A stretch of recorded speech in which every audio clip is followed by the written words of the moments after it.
नमस्कार दोस्तों, मैं अमित किरण। आज इस नगर पंचायत चुनाव के माहौल में फिर से आया हूं एक नए प्रत्याशी के साथ बात करने के लिए, जनता की कुछ सवाल को उनसे पूछने के लिए, क्या है उनके विचार ये जानने के लिए। तो आइए उनसे बात करते हैं।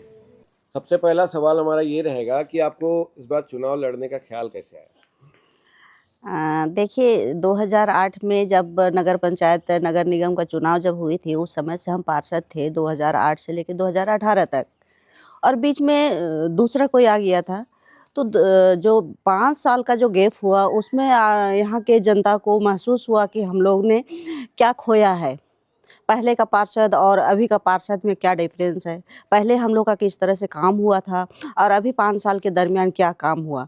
ये महसूस हुआ कि नहीं, जो सुनीता गोप जी पूर्व पार्षद थी, जो बहुत अच्छा काम की थी, वार्ड के विकास के लिए बहुत सारा योजना लाई थी, उसको देखते हुए यहाँ के जनता ने हमको खुद इस बार चुनाव लड़ने के लिए आग्रह किया है। ऐसा कहेंगे कि जैसे यहाँ के जो जमुआ दाग के ग्राम सभा के कहने से, उनके अनुरोध से, उन्हीं के द्वारा हमको उठाया गया है इस बार। इस बार आपका जो वार्ड की जो सबसे बड़ी समस्या है वो क्या है? हमारे इस वार्ड नंबर 2 की सबसे बड़ी समस्या है साफ़ सफाई। जो 2000 साफ़ सफाई, रोड, नाली और पेयजल की बहुत ही बुरी स्थिति है। सफाई तो एकदम नगण्य है। रोड को जगह-जगह पे पाइपलाइन के बिछाने के क्रम में कोड़ दिया गया है। ऐसा लगता है ना यहाँ पे कि हम लोग शहर में नहीं रह रहे हैं। तो ऐसे में समस्याओं को लेकर आपका क्या प्लान है? कैसे उसका निराकरण करेंगे? देखिए, सबसे पहले तो हम सिस्टमैटिक ढंग से नगर पंचायत के कर्मियों को बोलेंगे कि पहले जिस तरह से हमारा साफ सफाई होता था, उसी ट्रैक पे हम चलेंगे। तो सबसे पहली प्राथमिकता क्या होगी आपके चुनाव जीतने के बाद? सबसे पहले प्राथमिकता तो होगी यही कि हम सबसे पहले इस वार्ड को एकदम सुंदर और साफ सुथरा करें। उसके बाद सारी जो भी योजना होगी, सबसे पहले इस वार्ड में लाने का भरसक कोशिश करेंगे। यहाँ की जनता को उस योजना का लाभ दिलाने को कोशिश करेंगे हम।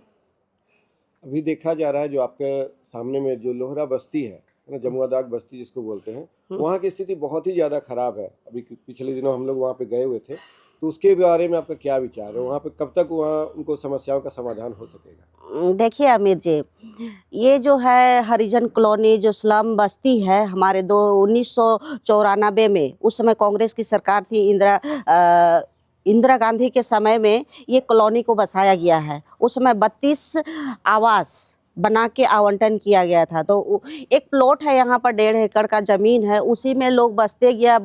परिवार जब बढ़ते गया तो थोड़ा परिवार बढ़ गया तो कॉलोनी बड़ा हो गया, लोगों का घर द्वार बड़ा हो गया। और इस तरह से कहेंगे ना, वो जो प्लॉट है एक टापू की तरह है। वहाँ निकलने के लिए, मेन रोड में निकलने के लिए रास्ता नहीं है। मेन प्रॉब्लम है उनका रास्ता, और वहाँ की है साफ़ सफाई। सबसे पहले 2008 में जब हम चुन के आए थे तो कुछ भी वहाँ नहीं था ना। एक तरह से कहेंगे तो बिजली तक नहीं थी, ना पानी का व्यवस्था था, ना शौचालय का व्यवस्था था। लेकिन मेरे द्वारा वहाँ डीप बोरिंग किया गया है, शौचालय का व्यवस्था किए हैं, सामुदायिक शौचालय का व्यवस्था किए हैं, सामुदायिक भवन बनाए हैं हम, और आंगनबाड़ी के भवन का निर्माण किए हैं। और जो अभी स्लम बस्ती के द्वारा जो आवास का अभी अधूरा आवास जो देख रहे हैं,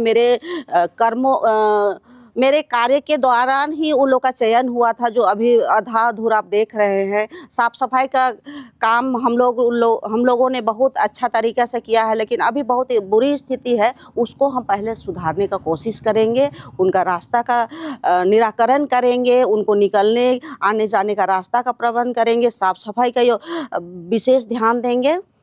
एक अंतिम सवाल जी, हारने की स्थिति में भी क्या आप जनता के बीच में ऐसे ही काम करती रहेंगी? बिल्कुल करेंगे हम। पहले भी करते थे, करते आए हैं और करते रहेंगे। आप लोग जनता से पूछिए कि सुनीता देखिए एक आवाज़ में खड़ी रहती है। चाहे हम पार्षद रहे ना रहें, उसके बाद भी जनता मेरे पास आती है। उनका जो भी समस्या होता है उसका निराकरण हम करते हैं। चलिए, आपको आपकी जीत के लिए बहुत सारी शुभकामनाएं। आपको भी बहुत बहुत धन्यवाद।